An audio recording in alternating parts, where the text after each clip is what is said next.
Ewa, eti, ewa, anawanzan, ejikrati.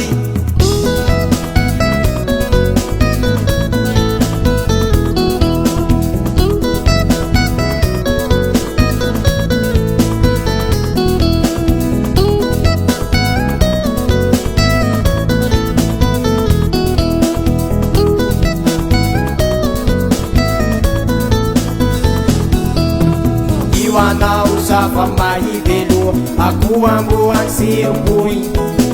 esang loj ke fechang wajeta marwazangira mavui anganara kwano narivana kwan ke jalu alo twala vi ve fasha iranga suvia veki alang nititanti iwanao sava maivelo akuambuan sirpui esang loj ke fechang wajeta marwazangira mavui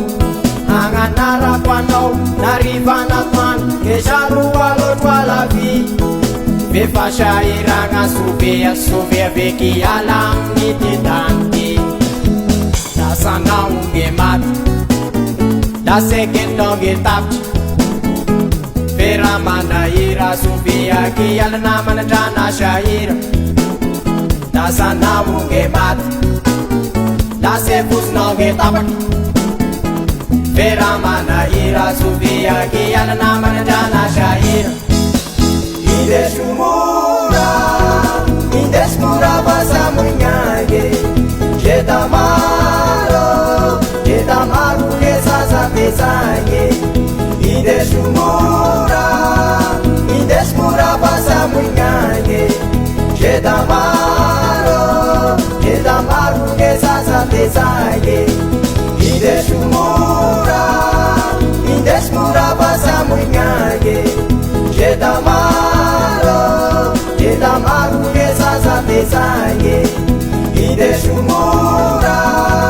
Indes mura basa munyage Jedamaro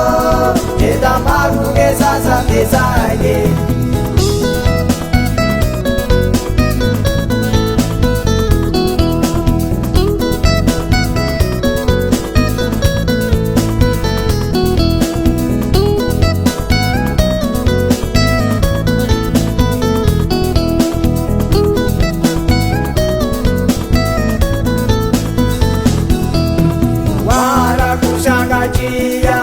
Kanau saunge marar ia kuwa wangita kia ngerawan isame fangapia wara kushanga kia tot kanau sawanan ngemat esaza voma kisat et kukunau suisan fat wara kushanga kia tot kanau saunge marar ia kuwa wangita kia ngerawan isame fangapia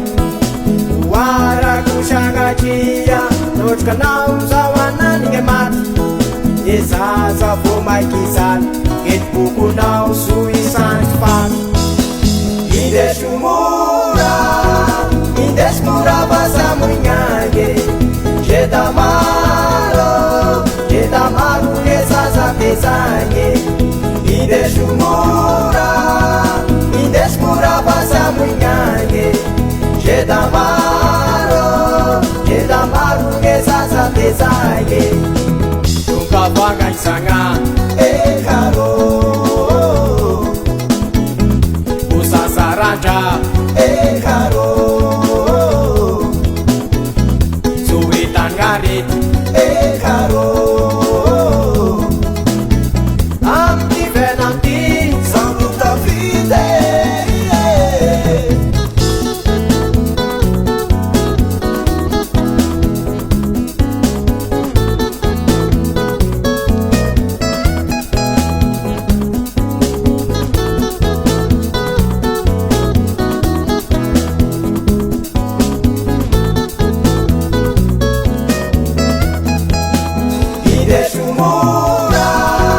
Indes mura basa munyage Jedamaro ke sasa pesanye indesomora indesomora fasamoignage gedamaro gne sasatezage indesomora indesomora fasamoignage gedamaro gne sasatezage indesomora indesomora fasamoignage gedamaro gne sasatezage lewa eti ewa anawanzan ejunrati